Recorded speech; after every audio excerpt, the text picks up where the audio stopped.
Hi dear friends, welcome to chalk board stories. അപ്പം നമ്മുടെ ഇന്നത്തെ ടോപ്പിക് എന്ന് പറയുന്നത് LGS മാത്സിൻ്റെ ക്വസ്റ്റ്യൻ പേപ്പർ ഡിസ്കഷനാണ്. 161/2025, അതായത് നമ്മുടെ 6ാമത്തെ ക്വസ്റ്റ്യൻ പേപ്പറാണിന്ന്. ഓൾറെഡി ഉള്ള 5 ക്വസ്റ്റ്യൻ. ഫസ്റ്റ് ക്വസ്റ്റ്യൻ നോക്കിക്കേ, പറഞ്ഞിരിക്കുന്നത് എന്താണെന്ന്. ബോർഡ് മാസ് ആണ്.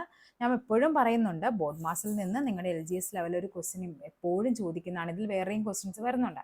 ഓക്കെ ആണല്ലോ. അപ്പോൾ ഇവിടെ ആദ്യം ചെയ്യേണ്ടത് ബ്രാക്കറ്റ് ഓഫ്, ഇതാണല്ലോ നമ്മുടെ ബോർഡ് മാസ് റൂൾ എന്ന് പറയുന്നത്, അല്ലേ? ബോർഡ് മാസ് റൂളിൽ ആദ്യം വേണ്ടത് ബ്രാക്കറ്റ് ആണ്. സോ ഇവിടെ എന്ത് വേണം? ബ്രാക്കറ്റിൻ്റെ ഉള്ളിലുള്ളത് വേണം ആദ്യം ചെയ്യാനായിട്ട്. സോ നമുക്ക് ആദ്യം ഈ ഒരു ബ്രാക്കറ്റ് ഓപ്പൺ ചെയ്യുമ്പോൾ നമുക്കറിയാം, ഈ ബ്രാക്കറ്റ് മാറ്റുമ്പോൾ ഇത് -6 + 5 എന്നായിട്ട് മാറും. ഓക്കെ, ഡിവൈഡഡ് ബൈ ഈ ബ്രാക്കറ്റ് ഓപ്പൺ ചെയ്യുമ്പോൾ എന്താകും? ഇത് -2 + 1 എന്നായി മാറും. ഇനി നോക്കിക്കേ, ബ്രാക്കറ്റിനുള്ളിൽ ചെയ്യുമ്പോൾ വലുതിൽ നിന്ന് ചെറുത് കുറച്ച് വലുതിൻ്റെ സൈൻ ഇട്ട് കൊടുക്കണം. രണ്ടും ഓപ്പോസിറ്റ് സൈൻ അല്ലേ? 6ഉം 5ഉം കൂടി എന്താണ്? -6ഉം 5ഉമാണ്. അപ്പോൾ എന്ത് ചെയ്യണം? വലുതിൽ നിന്ന് ചെറുത് കുറക്കുക, വലുതിൻ്റെ സൈൻ ഇട്ട് കൊടുക്കുക. ഇവിടെ എന്താണ്? -1 വരും. ഡിവൈഡഡ് ബൈ ഇവിടെയും എന്താണ്? വലുതിൽ നിന്ന് ചെറുത് കുറച്ച് വലുതിൻ്റെ സൈൻ. So -1 divide by -1. ഏത് നമ്പർ? 10 ഡിവൈഡ് ബൈ 10 എന്ന് പറഞ്ഞാൽ ആൻസർ എത്രയാണ്? 1 ആണ്. അപ്പോൾ ഏത് നമ്പർ ആയാലും അത് ഡിവൈഡ് ബൈ അത് ആ നമ്പർ തന്നെ ചെയ്യുമ്പോൾ നമുക്ക് കിട്ടേണ്ട ആൻസർ എന്ന് പറയുന്നത് 1 ആണ് ആൻസർ ആയിട്ട് വരേണ്ടത്. ഓക്കെ, നെക്സ്റ്റ് നോക്കാം.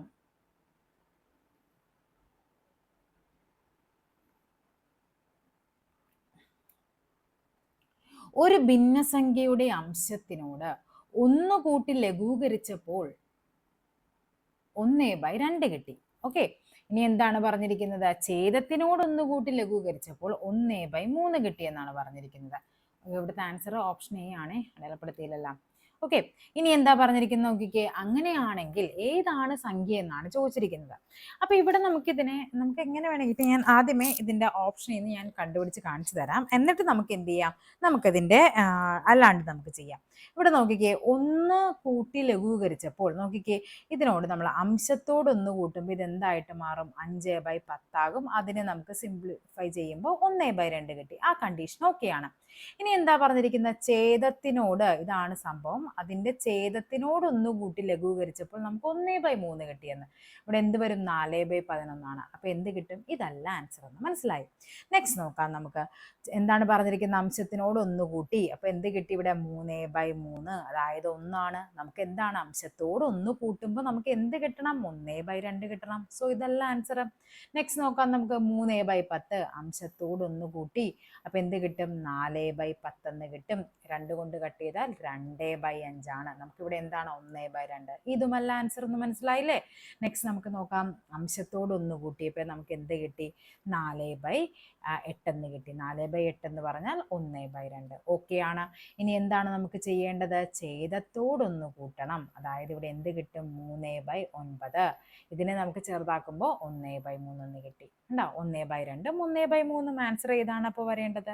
3/8 ആണ് നമുക്കിവിടെ ആൻസർ ആയിട്ട് വരേണ്ടത്. ഇങ്ങനത്തെ ക്വസ്റ്റ്യൻസ് ഒക്കെ നമുക്ക് എപ്പോഴും എന്താണ്? ഓപ്ഷനിൽ നിന്ന് ചെയ്യുന്നതായിരിക്കും ഏറ്റവും എളുപ്പം എന്ന് പറയുന്നത്. ഓക്കെ, ഇനി നമുക്ക് ഇതല്ലാതെ ചെയ്യാനായിട്ട് ഞാനിപ്പോൾ നമ്മുടെ ഭിന്നസംഖ്യയല്ലേ പറഞ്ഞിരിക്കുന്നത്, സംഖ്യയെ ഞാൻ x/y എന്ന് എടുത്തു. ഓക്കെ, ഇങ്ങനെ ചെയ്യേണ്ട ആവശ്യമില്ല, പക്ഷേ എങ്കിലും ഞാൻ കാണിച്ചു തരുന്നത് ഇതിലും വലിയ പ്രോബ്ലംസ് ഒക്കെ വന്നാൽ നമുക്ക് ചെയ്യാൻ വേണ്ടിയിട്ടാണ്. അപ്പോൾ ഭിന്നസംഖ്യയെ ഞാൻ x/y എന്ന് എടുത്തപ്പോൾ എന്താ പറഞ്ഞിരിക്കുന്നത്? അംശത്തിനോട് 1 കൂട്ടിയപ്പോൾ അതെന്തായിട്ട് മാറി? 1/2 മാറി. ഇനി എന്താ പറഞ്ഞിരിക്കുന്നത് നോക്കിക്കേ. ഇനി ഇതിൻ്റെ എന്താണ്? ഛേദത്തിനോട് 1 കൂട്ടണം അല്ലേ? അപ്പോൾ x/y ആണ് നമ്മുടെ ഇക്വേഷൻ. ആ ഛേദത്തിനോട് 1 കൂട്ടിയപ്പോൾ അതെന്തായിട്ട് മാറി? 1/3 ആയിട്ട് മാറി. ഇനി ഇവിടെ ക്രോസ് മൾട്ടിപ്ലൈ ചെയ്യുമ്പോൾ എന്ത് വരും? 2 × x + 1, അങ്ങോട്ടും ഇങ്ങോട്ടും മൾട്ടിപ്ലൈ ചെയ്തു 1 × y എന്ന് പറയുന്ന y വരും. അതായത് ഇവിടെ 2x + 2 എന്ന് പറയുന്നത് y എന്ന് കിട്ടും. നമുക്ക് ഇക്വേഷൻ ആക്കി മാറ്റുമ്പോൾ എന്ത് വരും? 2x - y എന്ന് പറയുന്നത് എന്തായിട്ട് വരും? -2 ആയിട്ട് വരും. അതൊരു ഇക്വേഷൻ ആയിട്ട് അവിടെ നിൽക്കട്ടെ. ഇനി നമുക്ക് എന്താ ഇവിടെ ക്രോസ് ചെയ്യുമ്പോൾ എന്ത് വരും? 3x = y + 1 എന്ന് വരും. അതായത് 3x - y എന്ന് പറയുന്നത് 1 ആയിട്ട് വരും. അപ്പോൾ ഇതാണ് നമ്മുടെ ഫസ്റ്റ് ഇക്വേഷൻ, ഇതാണ് നമ്മുടെ സെക്കൻഡ് ഇക്വേഷൻ. ഈ 2 ഇക്വേഷൻ നമുക്ക് സോൾവ് ചെയ്താൽ മതി. ഈ 3x - y നമ്മൾ എന്ത് ചെയ്യണം? ഈ പറയുന്ന 2x - y എഴുതി വെക്കാം. എന്ത് ചെയ്യണം? ഈ y ക്യാൻസൽ ആവണമെങ്കിൽ ഈ 2 ഇക്വേഷൻസ് നമുക്ക് കൂട്ടിയാൽ മതിയല്ലോ, അല്ലേ? കൂട്ടുമ്പോൾ നമുക്ക് y ക്യാൻസൽ ആയിട്ട് പോകും അല്ലേ? കൂട്ടിയാലല്ലല്ലോ, കുറയ്ക്കണ്ടേ, കുറച്ചാലല്ലേ നമുക്ക് y ക്യാൻസൽ ആകുള്ളൂ. -y y കുറച്ചാലല്ലേ y ക്യാൻസൽ ആകുള്ളൂ. അപ്പോൾ ഇവിടെ എന്ത് ചെയ്യണം, എല്ലാത്തിൻ്റെയും സൈൻ മാറ്റണം. ഉണ്ടോ, മൈനസ് എന്നുള്ളത് പ്ലസ് ആയിട്ട് മാറും. അപ്പോൾ ഇവിടെ എന്ത് കിട്ടി, 3x നിന്ന് 2x കുറക്കുമ്പോൾ x എന്ന് കിട്ടും. ഇവിടെ എന്താണ്, 1 -2 1 + 2 എന്ന് വരും അല്ലേ, അതായത് 3 ഇവിടെ ആൻസർ ആയിട്ട് വരേണ്ടത്. അപ്പോൾ x എന്ന് പറയുന്നത് എന്ത് കിട്ടി, 3 കിട്ടി. x 3 അംശം 3 കിട്ടിയല്ലോ. സോ നമുക്ക് ഈ 2 ഓപ്ഷൻസ് ഇവിടെ എലിമിനേറ്റ് ചെയ്യാം. പിന്നെ ഈ 2 ഓപ്ഷൻസേ ഉള്ളൂ. അപ്പോൾ നമുക്കറിയാം x/y നമുക്ക് x എന്ന് പറയുന്ന 3 കിട്ടി. ഇനി നമുക്കറിയാവുന്ന ഇക്വേഷൻ എന്താണ്, 2x + 2 എന്ന് പറയുന്നത് y ആണ്. സോ 2 × 3 + 2 എന്ന് വരും =y, അതായത് 8 y എന്ന് പറയുന്നത്. സോ 3/8 നമ്മുടെ ആൻസർ ആയിട്ട് വരേണ്ടത്. ഏറ്റവും എളുപ്പം ഈ ഓപ്ഷനിൽ നിന്ന് തന്നെ ഇത് എന്ത് ചെയ്യുക, പ്രോബ്ലം സോൾവ് ചെയ്യാനായിട്ട് ചെയ്യുന്നതായിരിക്കും ഏറ്റവും എളുപ്പം എന്ന് പറയുന്നത്. നെക്സ്റ്റ് നോക്കാം. 3/5 + 1/5 - 3/10 × 36/45 ÷ 16/5. കുറേ നമ്പേഴ്സ് ഉണ്ടല്ലേ, അവിടെ നിന്ന് ഉടനെ കേട്ട് കുറേ നമ്പേഴ്സ് വന്നിട്ടുണ്ട്. നമുക്ക് നോക്കാം ഇവിടെ നമുക്ക് ഇതിനെ എങ്ങനെയൊക്കെ സോൾവ് ചെയ്യാൻ പറ്റും എന്നുള്ളത്. ഇവിടെ നമുക്ക് ആദ്യം അറിയാവുന്നത്, ഇവിടെ നോക്കിക്കേ, ഇവിടെ ഡിനോമിനേറ്റർ സെയിം ആണ്. അപ്പം നമുക്ക് ഡിനോമിനേറ്റർ ഛേദം തുല്യമാണെങ്കിൽ നമുക്ക് അംശങ്ങൾ തമ്മിൽ കൂട്ടിയാൽ മതി. 3 × 1 = 4, 4/5 - 3/10 എന്ന് വരും. ഓക്കെ, ഇനി എന്താണ്, ഇതിനെ നമുക്ക് സോൾവ് ചെയ്യുമ്പോൾ നമുക്കറിയാം ഇവിടെ എന്ത് ചെയ്യണം, × 2 ചെയ്താൽ മതി അല്ലേ. അപ്പോൾ ഡിനോമിനേറ്റർ സെയിം ആയിട്ട് വരും. സോ ഇവിടെ എന്ത് വരും, 8/10 - 3/10 എന്ന് കിട്ടും. അതായത് എന്ത് വരും, അത് 5/10 എന്ന് കിട്ടും. അതായത് 1/2 എന്ന് കിട്ടി. ഓക്കെ, അതായത് ഇത്രയുമുള്ള സംഭവം നമുക്ക് 1/2 എന്നായിട്ട് മാറി. ഇനി നമുക്ക് എന്താണ് വേണ്ടത്, ഇനി എന്താ, 36/45 അല്ലേ. നെക്സ്റ്റ് അത് നമുക്ക് നോക്കാം. 36/45 രണ്ട് ഭിന്നസംഖ്യകൾ ഹരിക്കാൻ വരുമ്പോൾ നമുക്ക് എന്ത് ചെയ്യണം, രണ്ടാമത്തെ സംഖ്യയുടെ വിൽക്രമം തിരിച്ചിട്ട് ഗുണിക്കുക എന്ന് പറയും. അപ്പോൾ എന്ത് വരും, × 5/16 എന്ന് വരും. ഓക്കെ, ഇവിടെ 9×5 45, ഇവിടെ കട്ടായി പോകും. ഇനി ഇവിടെ എത്രയാണ്, 9×4 36. ഇവിടെ നമുക്ക് 4 കൊണ്ട് കട്ട് ചെയ്യുമ്പോൾ ഇവിടെ 9 വരും അല്ലേ. 9×4 36, ഇവിടെ 4 കൊണ്ട് കട്ട് ചെയ്യുമ്പോൾ 4 തന്നെ വരും. ഈ 9 കട്ടായി പോകും. അപ്പോൾ ഇത്രയും പോർഷൻ്റെ ആൻസർ ആയിട്ട് നമുക്ക് 1/4 കിട്ടി. അപ്പോൾ നമ്മുടെ ഫൈനൽ ആൻസർ എങ്ങനെയാണ് വരേണ്ടത്, 1/2 × 1/4 എന്ന് വരും. ഡയറക്റ്റ് മൾട്ടിപ്ലൈ ചെയ്യാം. 1 × 1 1, 4 × 2 എന്ന് പറയുന്നത് 8 വരേണ്ടത്. സോ 1/8 ആണ് അവിടെ ആൻസർ ആയിട്ട് വരേണ്ടത്. 83ൻ്റെ ആൻസർ എന്ന് പറയുന്നത് ഓപ്ഷൻ ബി ആണ് നമ്മുടെ ആൻസർ എന്ന് പറയുന്നത്. നെക്സ്റ്റ് നോക്കാം. രണ്ട് സംഖ്യകളുടെ ഗുണനഫലം 216 ഉസാഗ 6 ലസാഗു എത്ര? ഞാൻ കഴിഞ്ഞ ക്ലാസ്സിൽ തൊട്ട് മുമ്പത്തെ ക്വസ്റ്റ്യൻ പേപ്പറിലും സെയിം ക്വസ്റ്റ്യൻ പറഞ്ഞിരുന്നു. രണ്ട് സംഖ്യകളുടെ ഗുണനഫലം എന്ന് പറയുന്നത് ആ സംഖ്യകളുടെ HCFൻ്റെയും LCMൻ്റെയും ഗുണനഫലത്തോട് തുല്യമാണ്. അപ്പോൾ ഇവിടെ ഗുണനഫലം തന്നിട്ടുണ്ട് 216 ആണെന്ന്. അതെന്ന് പറയുന്നത് ഉസാഗ തന്നു, HCF തന്നു, × LCM ആണ്. LCM കണ്ടുപിടിക്കാൻ എന്ത് ചെയ്യണം, 216നെ 6 കൊണ്ട് ഡിവൈഡ് ചെയ്ത് നോക്കിക്കഴിഞ്ഞാൽ നമുക്ക് ഈ പറയുന്ന LCM കിട്ടും. ഓക്കെ, അപ്പോൾ ഇവിടുത്തെ ആൻസർ എത്രയാണ് വരേണ്ടത്, ഇവിടെ കട്ട് ചെയ്യുമ്പോൾ 6 3 18 വരും. ബാക്കി ഇവിടെ എത്രയാണ്, 36. 36 എന്ന് പറയുമ്പോൾ 6 6 36. അപ്പോൾ LCM എന്ന് പറയുന്നത് 36 ആയിരിക്കും ആൻസർ ആയിട്ട് വരേണ്ടത്. കഴിഞ്ഞ തൊട്ട് മുമ്പുള്ള ക്വസ്റ്റ്യൻ പേപ്പറിൽ സെയിം ക്വസ്റ്റ്യൻ നമ്മൾ എങ്ങനെയാണ് അത് പറഞ്ഞത്, ഒരു സംഖ്യയോ LCM അങ്ങനെ എന്തോ ആണ് പറഞ്ഞത്. സംഖ്യകൾ തന്നിട്ട് എന്തോ LCM കണ്ടുപിടിക്കാനോ അങ്ങനെ എന്തോ ആയിരുന്നു. ഓക്കെ, നെക്സ്റ്റ് നോക്കാം. വില കാണുക. ഞാൻ എപ്പോഴും പറയുന്നതാണ്, 1 മുതൽ നിങ്ങൾ 20 വരെ എന്ത് പഠിച്ചിരിക്കണം, സ്ക്വയർ പഠിച്ചിരിക്കണം. 1 മുതൽ 10 വരെയെങ്കിലും ക്യൂബും പഠിച്ചിരിക്കണം. സംഖ്യകൾ 1ൻ്റെ ക്യൂബ്, 2ൻ്റെ ക്യൂബ് 8, 3ൻ്റെ ക്യൂബ് 27, അങ്ങനെ ആ ഒരു ഓർഡർ പഠിച്ചിരിക്കണം. ഓക്കെ, അങ്ങനെയാണെങ്കിൽ നോക്കിക്കേ, ഇവിടെ സ്ക്വയറാണ് പറഞ്ഞിരിക്കുന്നത്. 256 എന്ന് പറയുന്നത് 16ൻ്റെ സ്ക്വയർ ആണ്. അപ്പോൾ ഇവിടെ 16 നമുക്ക് എഴുതാമല്ലോ. സ്ക്വയർ റൂട്ട് എന്ന് പറയുന്നത് 256ൻ്റെ സ്ക്വയർ റൂട്ട് എന്ന് പറയുന്നത് 16 ആണെന്ന് മനസ്സിലായി. Okay, divided by 6400. എന്താണ് വരേണ്ടത്, 6400 എന്ന് പറയുമ്പോൾ ഇവിടെ എത്ര വരും, ഇത് 8 ആണ് അല്ലേ. 8ൻ്റെ സ്ക്വയർ ആണ് 64. അപ്പോൾ ഇവിടെ ആൻസർ എത്ര വരും, 80 എന്ന് വരും. 80. ഓക്കെ ആണല്ലോ. അപ്പോൾ ഇത് രണ്ടിൻ്റെയും ആൻസർ കിട്ടി, സ്ക്വയർ റൂട്ട് നമുക്ക് കിട്ടി. ഞാൻ പറഞ്ഞിട്ടുണ്ട്, സ്ക്വയറിൻ്റെ ഉള്ളിൽ എത്ര 0 ഉണ്ടോ, 3 0 അല്ല 4 0, ആ ഒരു ഓർഡറിലായിരിക്കും വരും. 4 0 ആണെങ്കിൽ അത് പുറത്തേക്ക് വരുമ്പോൾ 2 0 ആയിട്ട് മാറും. അപ്പോൾ ഇവിടെ 4 0 എന്നുള്ളത് എന്തായിട്ട് മാറി, 2 ആയിട്ട് മാറി. സോറി, 2 0 എന്നുള്ളത് 1 ആയിട്ട് മാറി. × 25ൻ്റെ റൂട്ട് എന്ന് പറയുന്നത് 5 ആണെന്നറിയാം. ഡിവൈഡഡ് ബൈ 7056 എന്ന് പറയുന്ന നമ്പറിന്റെ സ്ക്വയർ റൂട്ട് നമുക്ക് കണ്ടുപിടിക്കണം അല്ലെ. ഇവിടെ നിങ്ങൾ നോക്കിക്കേ 6400, അതായത് 6400 എന്ന് പറയുന്ന 80ന്റെ ആണ് നമുക്കറിയാം. പിന്നെ വരാവുന്നത് 90ന്റെ എത്രയായിരിക്കും? 9ന്റെ സ്ക്വയർ എന്ന് പറയുന്നത് 81 ആണ് അല്ലെ. ഇങ്ങനെയല്ലേ വരേണ്ടത്? ഇവിടെ 6400. നിങ്ങളിത് ചെയ്യാൻ എളുപ്പവഴിയാണ് പറയുന്നത്. ഇനി നിങ്ങൾക്ക് ഇതിൻ്റെ ഇടയ്ക്കുള്ള ഒരു നമ്പർ ആയിരിക്കും ഈ 7056 എന്ന് പറയുന്നത്. ഇനി നമുക്കറിയാം ഏതൊക്കെ നമ്പറിലാണ് 6ൽ അവസാനിക്കുന്നത്.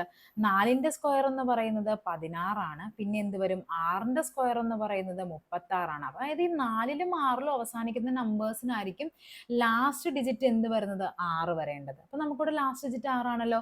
സോ നമുക്ക് ആദ്യം എന്ത് ചെയ്യാം? 84 ഇട്ട് നോക്കാം. അത് കഴിഞ്ഞ് നമുക്ക് 86 നോക്കാം. ഓക്കെ, അല്ലെങ്കിൽ നിങ്ങൾക്ക് ഞാൻ എളുപ്പവഴി പറഞ്ഞു തരാം. 85ന്റെ സ്ക്വയർ എന്ന് പറയുന്നത് എങ്ങനെയായിരിക്കും കണ്ടുപിടിക്കേണ്ടത്? 5ന്റെ സ്ക്വയർ 25 എഴുതുക. 8 കഴിഞ്ഞ് തൊട്ടടുത്ത നമ്പർ എത്രയാണ്? 9 അല്ലേ. 8 × 9 എന്ന് പറയുന്നത് 72 ആണ്. 72 25 ആണ് 85ന്റെ സ്ക്വയർ. 5ൽ അവസാനിക്കുന്ന നമ്പേഴ്സിന്റെ സ്ക്വയർ കണ്ടുപിടിക്കാനുള്ള എളുപ്പവഴിയാണ് പറയുന്നത്. ഇപ്പോൾ 75ന്റെ സ്ക്വയർ ആണെങ്കിൽ നേരെ എഴുതുക. 5ന്റെ സ്ക്വയർ 25. 7 കഴിഞ്ഞ് തൊട്ടടുത്ത നമ്പർ 8 ആണ്. 8 × 7 നോക്കുക. 8 × 7 എന്ന് പറയുന്നത് 56 ആണ്. 56 25 ആയിരിക്കും 75ന്റെ സ്ക്വയർ. അപ്പൊ നിങ്ങൾക്ക് ഇവിടെ മനസ്സിലാകും 85ന്റെ സ്ക്വയറിനും അല്ലെ. ഇവിടെ നമുക്ക് 85ന്റെ സ്ക്വയർ എന്ന് പറയുന്നത് 72 25 ആണെങ്കിൽ അതിന് മുമ്പുള്ള നമ്പർ ആയിരിക്കുമല്ലോ. അപ്പൊ 86 വരില്ല. അതിന് മുമ്പുള്ള നമ്പർ എന്ന് പറയുമ്പോൾ നമുക്ക് 84 ആയിരിക്കണം. ഉറപ്പാണത്. നമുക്ക് വേണേൽ മൾട്ടിപ്ലൈ നോക്കാം. 84 × 84 നോക്കുക. 4 16, ശിഷ്ടം 1 വരും. 4 32, 32 ഒന്നും കൂടി കൂട്ടുമ്പോൾ 33 വരും. ഇവിടെയും എന്താണ്? 4 32, 2 ശിഷ്ടം 3 വരും. 8 64. ഓക്കെ, 64 കഴിഞ്ഞാൽ പിന്നെ 8 64, 64 3 67 വരും അല്ലെ. 6 3 2 5, 7 3 10, ശിഷ്ടം 1 70 56. കണ്ടോ? അപ്പൊ ഇവിടുത്തെ ആൻസർ എത്രയാണ് വരേണ്ടത്? 84 ആണ് ആൻസർ ആയിട്ട് വരേണ്ടത്. ഓക്കെ, അങ്ങനെയാണെങ്കിൽ നമുക്കിനി എന്ത് ചെയ്യാം? എഗെയിൻ നമുക്കിതിനെ കട്ട് ചെയ്യാം. ഇവിടെ നമുക്കിതിനെ 4 കൊണ്ട് കട്ട് ചെയ്താൽ നമുക്കറിയാലോ 4 4 16 ആണ്. 84 എത്ര തവണയായിരിക്കും? 21 തവണയായിരിക്കും അല്ലെ. 8ൽ 2 തവണ, 4ൽ 1 തവണ. ഈ 5ഉം 80ഉം കൂടി കട്ട് ചെയ്ത് കളയാം. ഇതും കൂടി കട്ടാകുമ്പോൾ എത്ര തവണയായിരിക്കും വരേണ്ടത്? 16 തവണയാണ് വരേണ്ടത്. 16 തവണ. ഓക്കെ, എഗെയിൻ നമുക്ക് ഈ 16ഉം ഇതും കൂടി കട്ട് ചെയ്താൽ 4 തവണ വരും. അപ്പം നമുക്ക് ബാക്കി എത്ര വരും? 1/21 × 4 എന്ന് കിട്ടി. അതായത് 1/84 ആയിരിക്കും നമുക്കിവിടെ ആൻസർ ആയിട്ട് വരേണ്ടത്. അതായത് 85 എന്ന് പറയുന്നത് ഓപ്ഷൻ സി ആണ് നമ്മുടെ ആൻസർ എന്ന് പറയുന്നത്. നെക്സ്റ്റ് നോക്കാം. ഒരു വ്യാപാരി ഒരു മേശ 800 രൂപയ്ക്ക് വാങ്ങി 960 രൂപയ്ക്ക് വിൽക്കുന്നുവെങ്കിൽ ലാഭശതമാനം എത്ര? അയാൾ എന്ത് ചെയ്തു? 800 രൂപയ്ക്ക് വാങ്ങി 960 രൂപയ്ക്ക് വിറ്റു. നമുക്കറിയാം ഒബ്വിയസ്ലി അയാൾക്ക് ലാഭമാണ്. നമുക്ക് മനസ്സിലായി. എത്ര രൂപയാണ് ലാഭം? 160 രൂപ ലാഭം അല്ലേ. 160 രൂപ കൂട്ടിയല്ലേ വിറ്റിരിക്കുന്നത്. അപ്പൊ നമ്മൾ എങ്ങനെയാണ് ലാഭശതമാനം കണ്ടുപിടിക്കുന്നത്? ലാഭശതമാനം എന്ന് പറഞ്ഞാൽ അതിന് എന്ത് ചെയ്യണം? ലാഭം ഡിവൈഡഡ് ബൈ, എപ്പോഴും നമ്മൾ വാങ്ങിയ വിലക്കാണ് നമ്മൾ ലാഭം നോക്കുന്നത് അല്ലെ. വാങ്ങിയ വില ഇൻറ്റു 100 ചെയ്താൽ മതി. അപ്പൊ ലാഭം എന്ന് പറയുന്നത് എത്രയാണ്? 160 രൂപയാണ്. വാങ്ങിയ വില എത്രയാണ്? 800 ആണ്. ഇൻറ്റു 100 ചെയ്യുക. ഇവിടെ ഈ 0 0 കൂടി കട്ടായി പോകും. 8ഉം 16ഉം കൂടി കട്ടാകും 2 തവണ. അതായത് 20% ലാഭം എന്ന് പറയുന്നത് ഓപ്ഷൻ ഡി ആണ്. രണ്ട് സംഖ്യകളുടെ തുക 10ഉം ഗുണനഫലം 20ഉം ആയാൽ അവയുടെ വിൽക്രമങ്ങളുടെ തുക എത്ര? ഓക്കെ, അതായത് നമ്മളോട് പറഞ്ഞിരിക്കുന്നത് എന്താണ്? സംഖ്യകൾ എന്തും ആയിക്കോട്ടെ, നമുക്കിപ്പോൾ എക്സും വൈയും ഒക്കെ എടുക്കാം. രണ്ട് സംഖ്യകളുടെ തുക എന്ന് പറയുന്നത് 10 ആണ്. അവയുടെ ഗുണനഫലം എന്ന് പറയുന്നത് 20 ആണെങ്കിൽ നമ്മളോട് ചോദിച്ചിരിക്കുന്നത് അവയുടെ വിൽക്രമം. വിൽക്രമം എന്ന് പറയുമ്പോൾ സംഖ്യ എക്സ് ആണെങ്കിൽ വിൽക്രമം എന്ന് പറയുന്നത് 1/x പ്ലസ് 1/y എത്രയെന്നാണ് ചോദിച്ചിരിക്കുന്നത്. ഇതാണ് നമ്മുടെ ക്വസ്റ്റ്യൻ. ഇതിങ്ങനെ ചെയ്യേണ്ടത് എങ്ങനെയാണ്? ക്രോസ് ചെയ്യുക അല്ലേ. അപ്പോൾ എന്ത് വരും? y plus x. ഇതിനെ ഇങ്ങോട്ട് ചെയ്യുക, ഇതിനെ ഇങ്ങോട്ട് ചെയ്യുക, divided by x into y ചെയ്യുക. ഓക്കെ, ഈ y പ്ലസ് എക്സ് തന്നെയാണല്ലോ എക്സ് പ്ലസ് വൈ എന്ന് പറയുന്നത്. നമുക്കറിയാം 10 ആണെന്ന്. എക്സ് ഇൻറ്റു വൈ എന്ന് പറയുന്നത് 20 ആണെന്നറിയാം. ഈ 0 0 കൂടി കട്ടാകുമ്പോൾ ആൻസർ ഇവിടെ എത്ര വരും? 1/2 ആണ്. ഓപ്ഷൻ സി ആണ് നമ്മുടെ ആൻസർ ആയിട്ട് വരേണ്ടത്. ഓക്കെ, അതായത് 87 എന്ന് പറയുന്നത് ഓപ്ഷൻ സി ആണ് ആൻസർ. ദശാംശ രൂപത്തിൽ എഴുതുക. 1 1 എന്നല്ല അങ്ങനെ തന്നെ എഴുതുക. അടുത്ത് എന്താണ് പോയിന്റ് ഇട്ട് കൊടുക്കുക. ഇവിടെ പോയിന്റ് കഴിഞ്ഞ് എത്ര ഡിജിറ്റ് ആണ്? 2 ഡിജിറ്റ് ആണ്. അതായത് രണ്ടാമത്തെ പ്ലേസിലായിരിക്കണം 9 വരേണ്ടത്. അപ്പോൾ ഒരു 0 ഇട്ട് കൊടുക്കുക. പിന്നെ എന്ത് ചെയ്യുക? 9 ഇട്ട് കൊടുക്കുക. ഈ 3 എന്ന് പറയുന്നത് ഇവിടെ 3/1000 അല്ലേ? അതായത് 1 2 3 0 ഉണ്ട്. അതായത് മൂന്നാമത്തെ പോയിന്റ് കഴിഞ്ഞ് മൂന്നാമത്തെ പ്ലേസിലായിരിക്കണം എന്ത് വരേണ്ടത്? 3 വരേണ്ടത്. ഇതാണ് നമ്മുടെ ആൻസർ എന്ന് പറയുന്നത്. 1.093 എന്നുള്ളതാണ് ആൻസർ. ഓപ്ഷൻ ബി ആണ് 88ന്റെ ആൻസർ എന്ന് പറയുന്നത്. അതായത് ഇപ്പൊ നമ്മൾ പറയും 2/10 എന്ന് പറഞ്ഞാൽ എന്താണ്? 0.2 ആണ്. 3/100 എന്ന് പറഞ്ഞാൽ എന്താണ്? 0.03 ആണ്.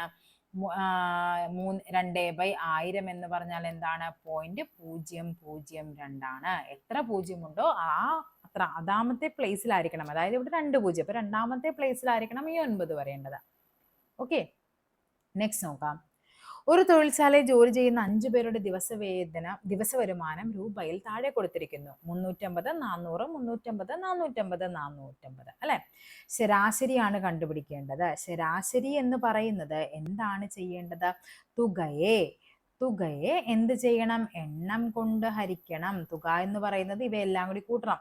350 കൂടി കൂട്ടുമ്പോൾ നമുക്ക് 700 കിട്ടും. ഇവിടെ 450 കൂടി കൂട്ടുമ്പോൾ നമുക്ക് 900 കിട്ടും.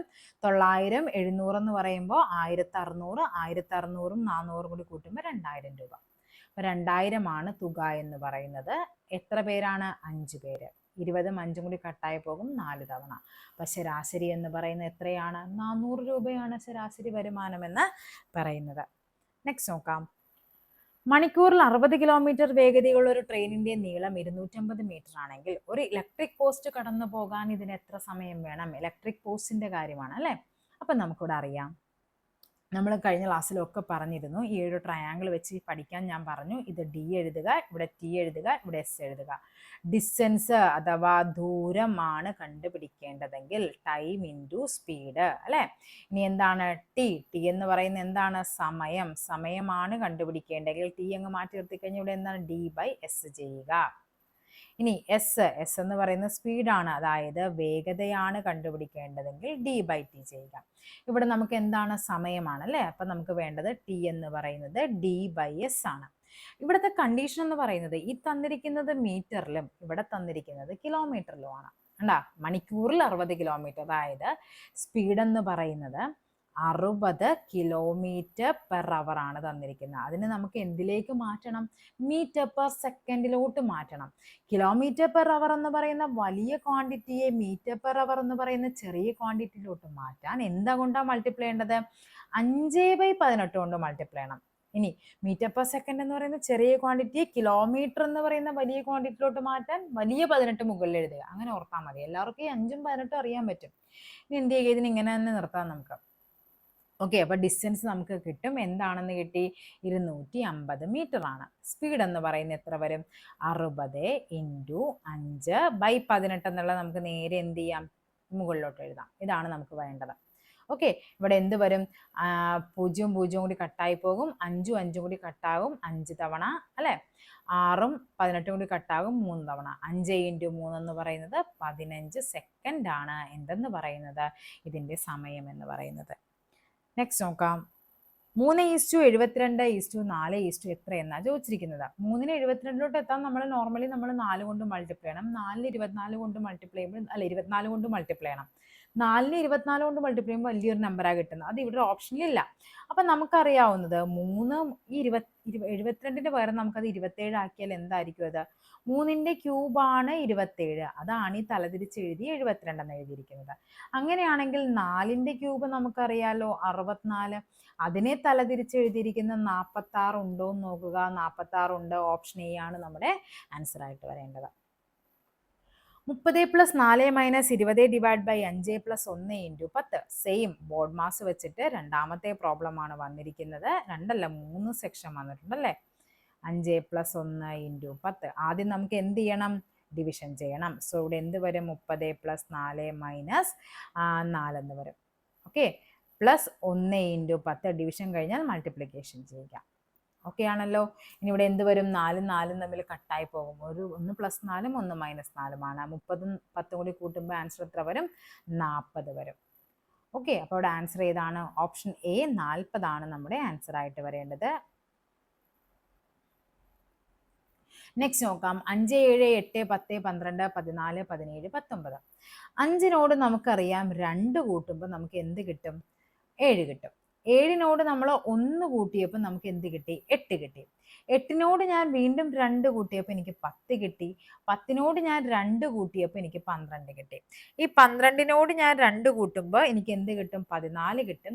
ഈ 14നോട് ഞാൻ 3 കൂട്ടിയപ്പോൾ എനിക്ക് 17 കിട്ടും. 17നോട് എഗെയിൻ ഞാൻ 2 കൂട്ടുമ്പോഴാണ് എനിക്ക് 19 കിട്ടുന്നത്. ഇവിടെ നിങ്ങൾ ഇങ്ങനെ ഇത് 2 ഇവിടെ ഒരു 2 വരുമ്പോൾ കൺഫ്യൂഷൻ ആകരുത്. ഒന്നിടവിട്ട സാധനങ്ങൾ നമ്മൾ 2 കൂട്ടി, അല്ലാത്ത സമയത്ത് എന്താണ് 1, 2, 3. സോ നെക്സ്റ്റ് എന്തായിരിക്കണം പറയേണ്ടത്? 4 കൂട്ടണം അല്ലേ? 19നോട് 4 കൂട്ടുമ്പോൾ എനിക്ക് കിട്ടുന്ന ആൻസർ എന്ന് പറയുന്നത് 23 ആണ്. 19 4 ആണ് 23 എന്ന് പറയുന്നത്. സോ 93 എന്ന് പറയുമ്പോൾ ഓപ്ഷൻ ഡി ആണ് ആൻസർ ആയിട്ട് വരേണ്ടത്. നെക്സ്റ്റ് നോക്കാം, വ്യത്യസ്തമായത് ഏത്? ചതുരം, പഞ്ചഭുജം, സാമാന്ത്രികം. ക്വസ്റ്റ്യൻ കാണുമ്പോൾ തന്നെ നമുക്കറിയാം അല്ലേ, വൃത്തം. അതിന് മാത്രം എന്താ നമുക്ക് കോണളവൊന്നും പറയാൻ പറ്റില്ല. ബാക്കി എല്ലാത്തിനും നമുക്ക് എന്താണ് കോണളവൊക്കെ പറയാൻ പറ്റുന്ന സാധനങ്ങളാണ്. AZGX BYDW FUHS ആണെങ്കിൽ ഇത് പെയറാണല്ലേ പറഞ്ഞിരിക്കുന്നത്. നോക്കാം നമുക്ക്. AZZXന് പകരം നമ്മൾ എന്തെഴുതി? അതിന് BYDW എന്ന് എഴുതി. A കഴിഞ്ഞ് തൊട്ടടുത്ത നമ്പറാണ് B എന്ന് പറയുന്നത്. ഇസഡിന് തൊട്ട് മുമ്പുള്ള നമ്പറാണ് Y എന്ന് പറയുന്നത്. സി കഴിഞ്ഞ് തൊട്ടടുത്ത നമ്പറാണ് ഡി. എക്സിന് തൊട്ട് മുമ്പുള്ള നമ്പറാണ് എന്താ? W എന്ന് പറയുന്നത്. ആ ഫോർമാറ്റ് നമ്മളിവിടെ കീപ്പ് ചെയ്താൽ FUHS.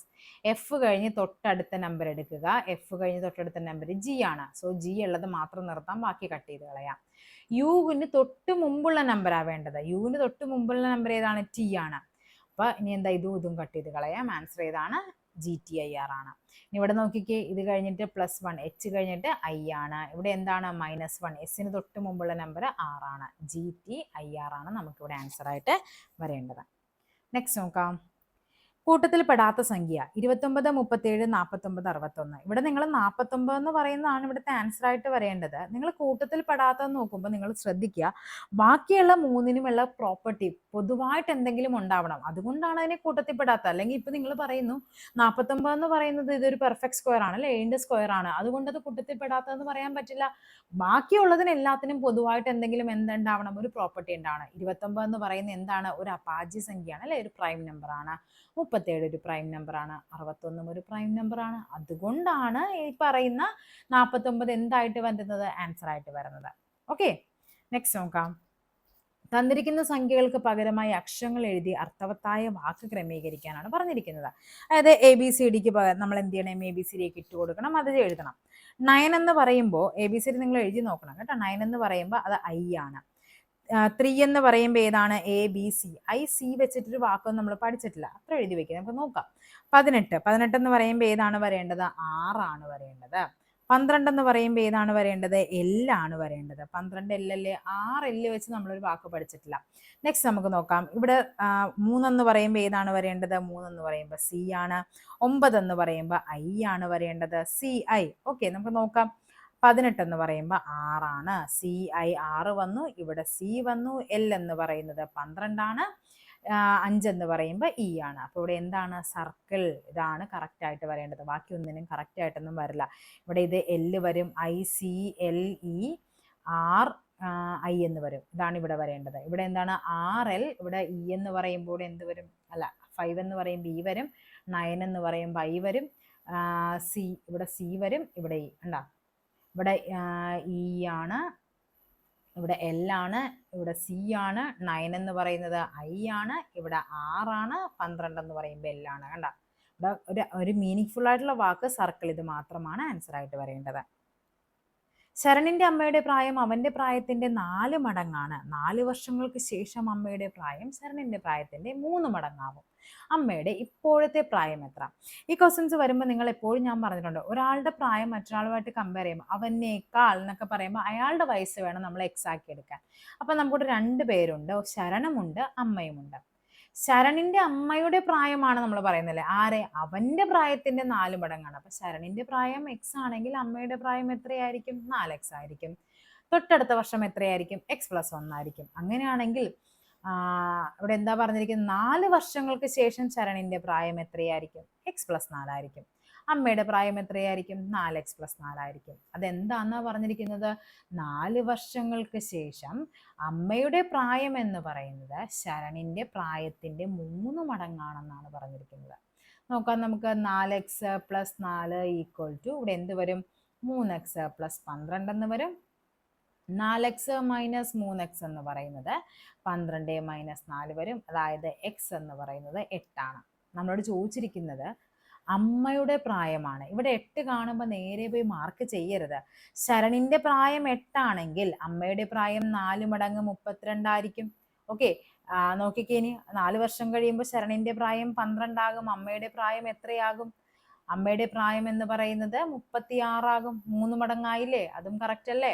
അപ്പോൾ ഇവിടുത്തെ ആൻസർ ഏതാണ്? ഓപ്ഷൻ സി ആണ് ആൻസർ ആയിട്ട് വരേണ്ടത്. നെക്സ്റ്റ് നോക്കാം. 1, 3, 5, 7, 9. എളുപ്പമാണ് അല്ലേ? 1, 3, 5, 7, 9, 11. ഉറപ്പായിട്ടും അത് തന്നെയാണ് ആൻസർ. അവിടെ വേറെ വ്യത്യാസമൊന്നുമില്ല. സബിത ഒരു വരിയിൽ നിന്ന് 25-മതും പുറകിൽ നിന്ന് 25-മതുമായി നിൽക്കുന്നു എങ്കിൽ ആ വരിയിൽ ആകെ എത്ര പേർ? ടോട്ടൽ കണ്ടുപിടിക്കണമെങ്കിൽ എന്താ ചെയ്യേണ്ടത്? ലെഫ്റ്റ് പ്ലസ് റൈറ്റ് -1 ചെയ്താൽ മതി. 25 + 25 - 1 ചെയ്യുക. 50 - 1 49 പേരാണ് ആ വരിയിൽ ആകെ ഉള്ളത്. ഓക്കെ, ഓപ്ഷൻ ഡി ആണ് നമ്മുടെ ആൻസർ ആയിട്ട് വരേണ്ടത്. ഓക്കെ ആണല്ലോ. അപ്പോൾ ഇത്രയുമാണ് നമ്മുടെ ഇന്നത്തെ ക്വസ്റ്റ്യൻ പേപ്പർ എന്ന് പറയുന്നത്. 20 ക്വസ്റ്റ്യൻസോളം കംപ്ലീറ്റ് ചെയ്തിട്ടുണ്ട്. അടുത്തൊരു ക്വസ്റ്റ്യൻ പേപ്പറുമായിട്ട് നമുക്ക് വീണ്ടും കാണാം. താങ്ക്